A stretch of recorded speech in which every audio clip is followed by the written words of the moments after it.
Welcome to the Northern New Jersey PCA Trackside Classroom Series.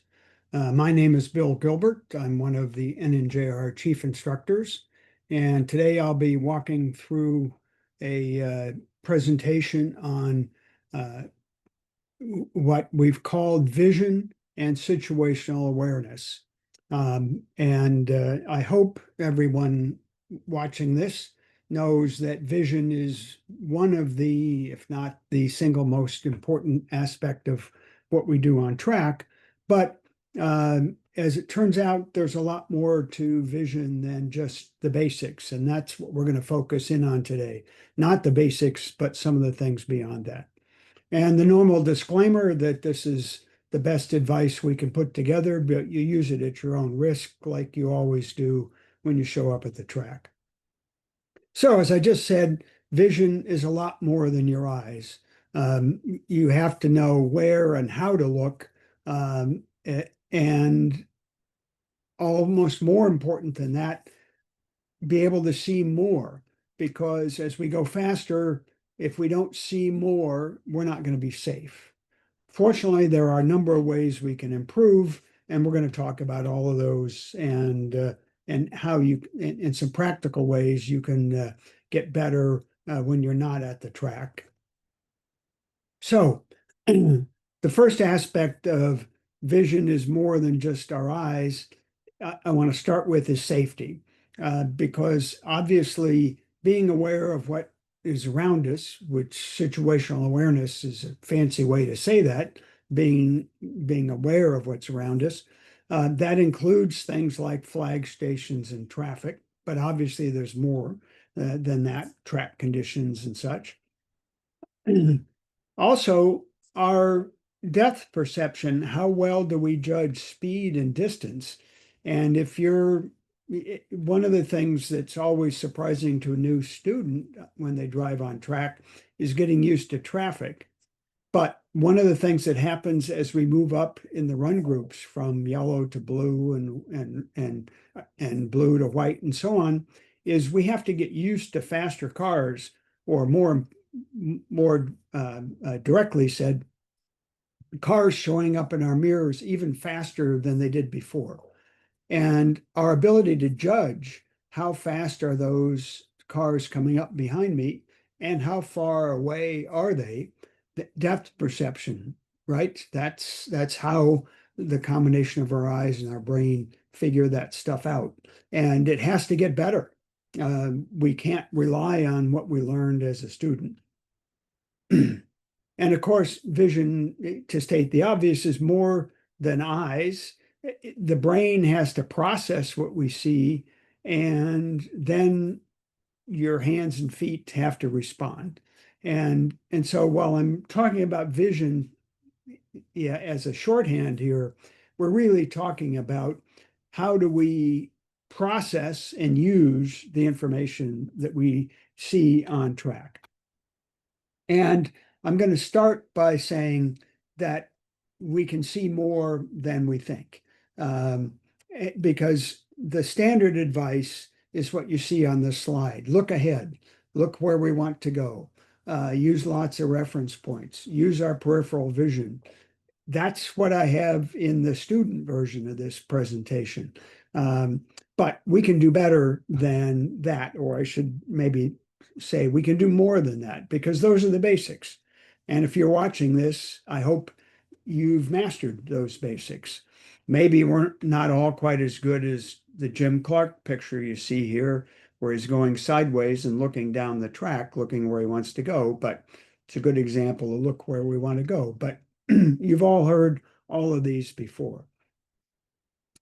So, how do we use our eyes and our brain? Well, let's start by talking about how our eyes and our brain work together and how we actually, see, if you will, around us.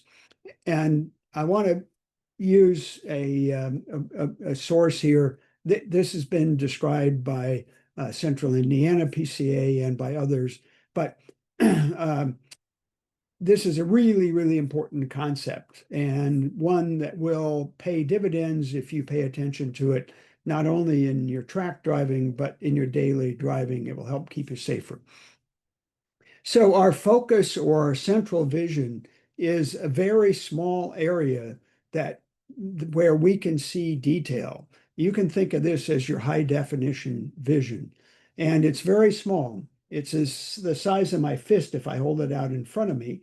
But as the slide says, only 3 to 5 degrees, and it's really only 3% of what our eyes are taking in. But it is the high definition where we see detail, where we see color, where we see pretty much everything. Now, our peripheral vision, on the other hand, is, if you think about the classic, hold your hands out beside you, how far can you see? Yes, we can see quite a ways around. If you have good peripheral vision, probably 180 degrees. But that side vision doesn't have detail. In fact, it doesn't even see color. So the amount of detail, it varies, very in depth, and our focus much, much less as we get away from that. Now, glance is just kind of what it sounds like, but with a wrinkle.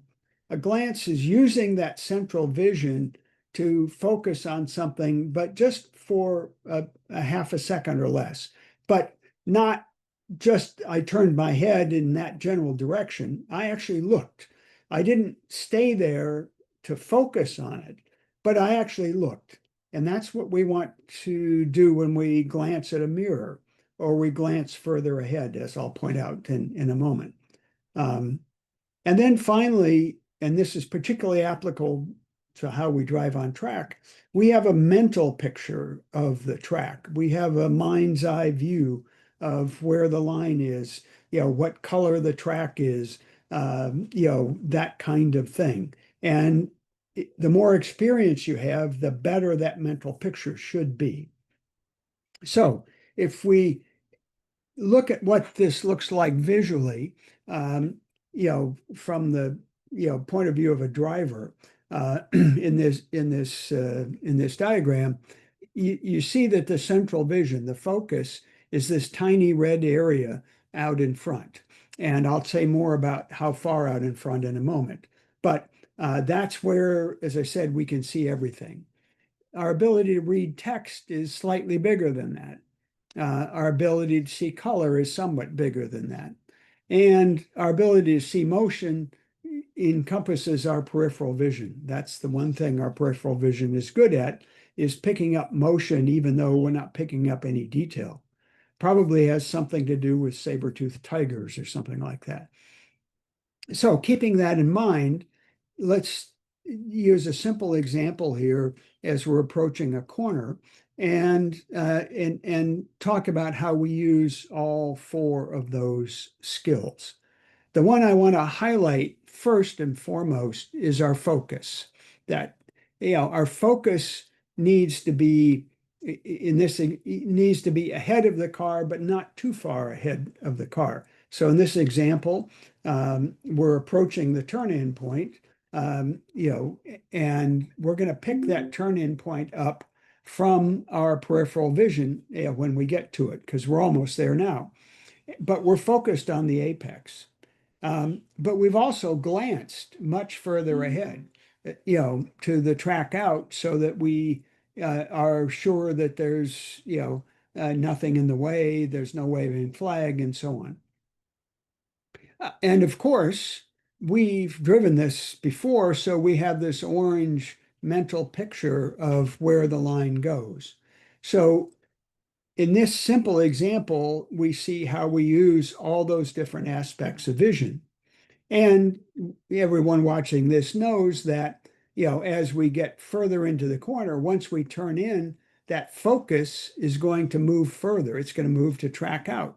And we're going to glance up track at that point even further, and so on. So we're going to pick up the apex out of our peripheral vision.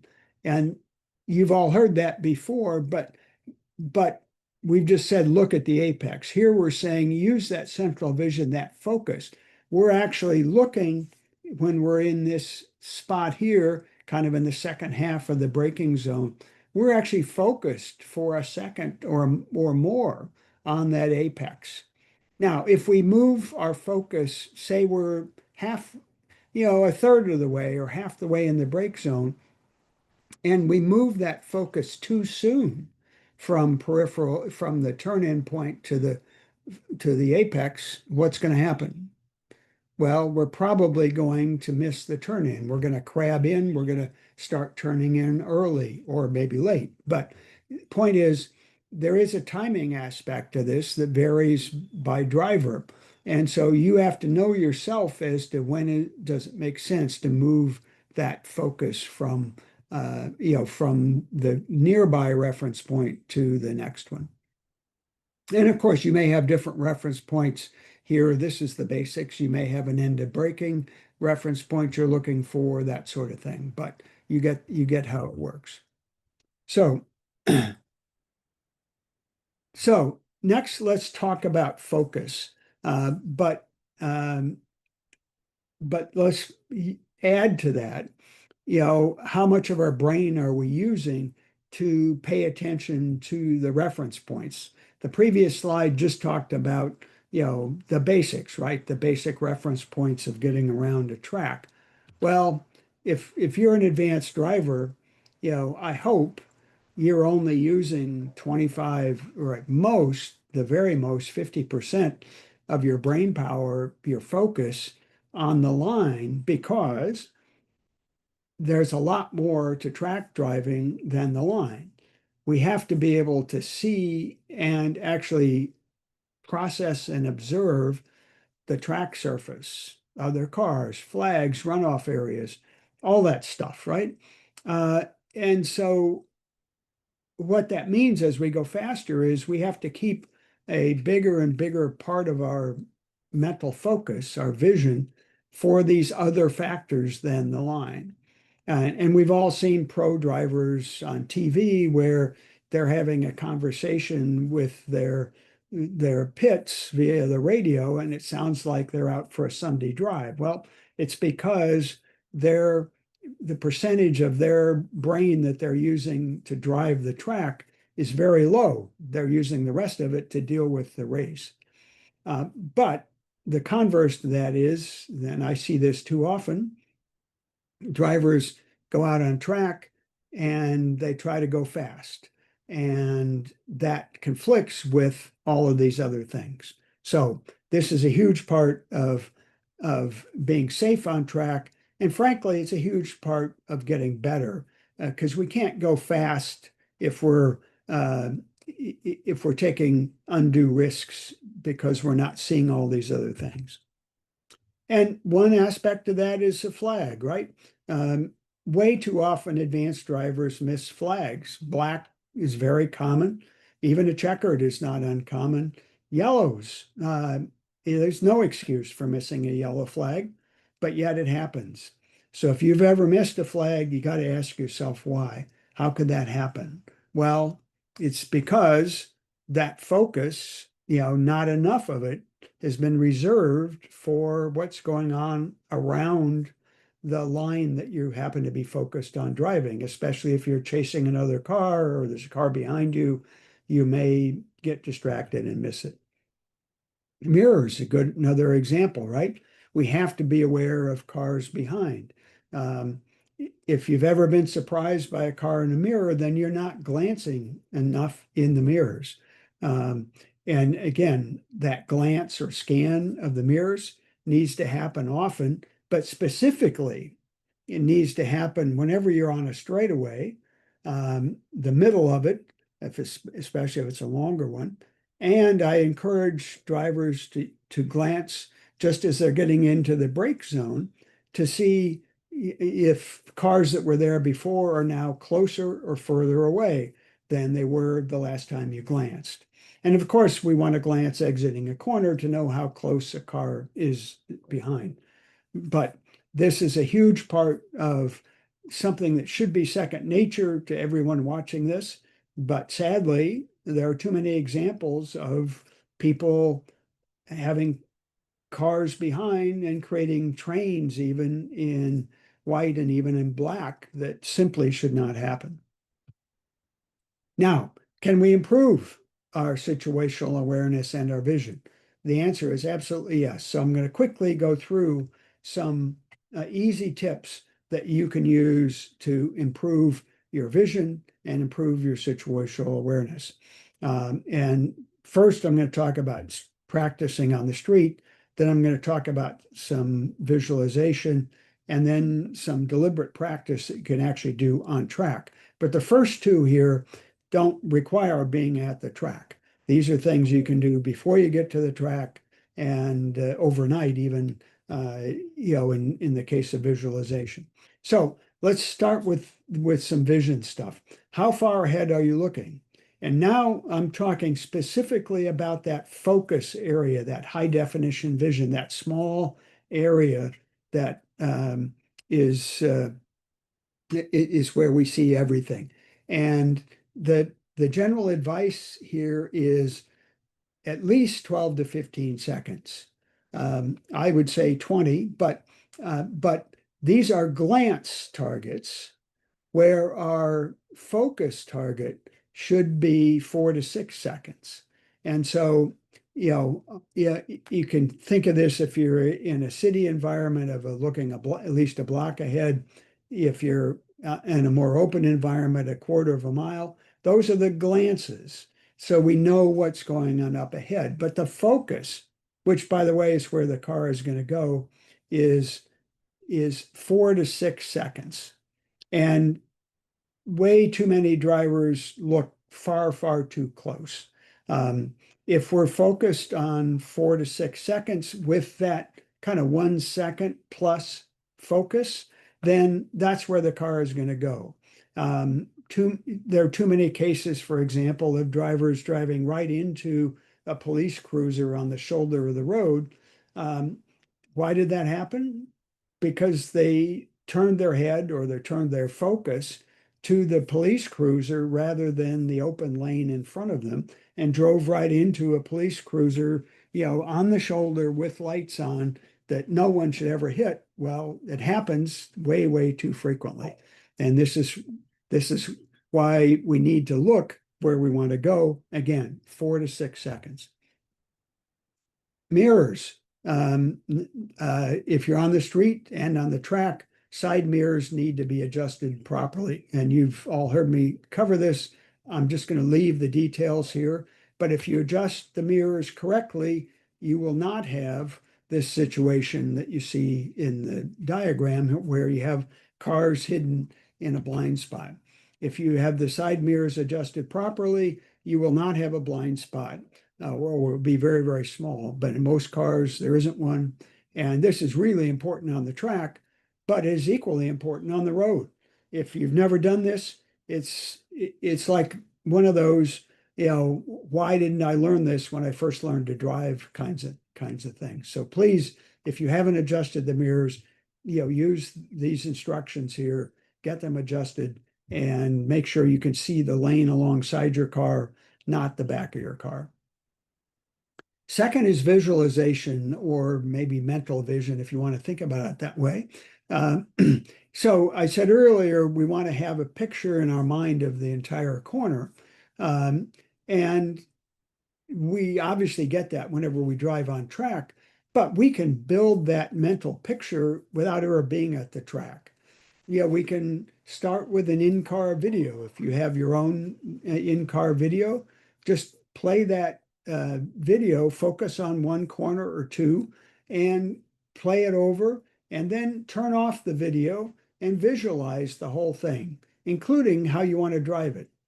And, best, as Ross Bentley points out here, to do that sitting in your chair, turn your head the way you would in the track, move your hands and feet, even imagine the sounds.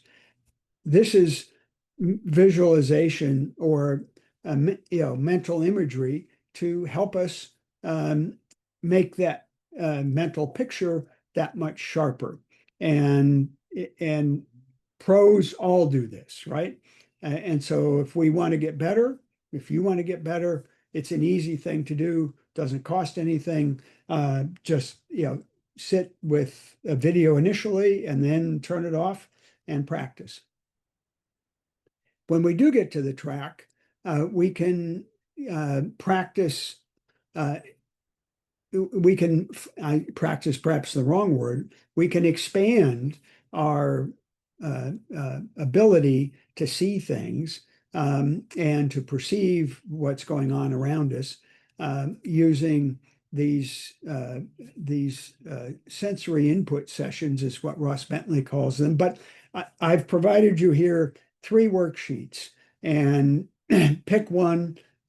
There's a general one about vision, right? So the idea here is print this out, and then when you look at what it says here, before you go out, we're going to try to see uh, something new each lap, either on the track surface or off, um, and as well as try to see how far ahead we can see. Are we turning our head? Are we looking around the corners? And then when we come in from the session, we're going to make as many notes as possible on the track map of things we saw, new things we saw. You know, we could see further ahead out coming out of the S's than we thought. We can see some lights at turn 5 that we didn't remember were there, and so on. Observing them, writing them down helps us remember, and they become part of that mental picture. Same idea here, only with mirrors and safety.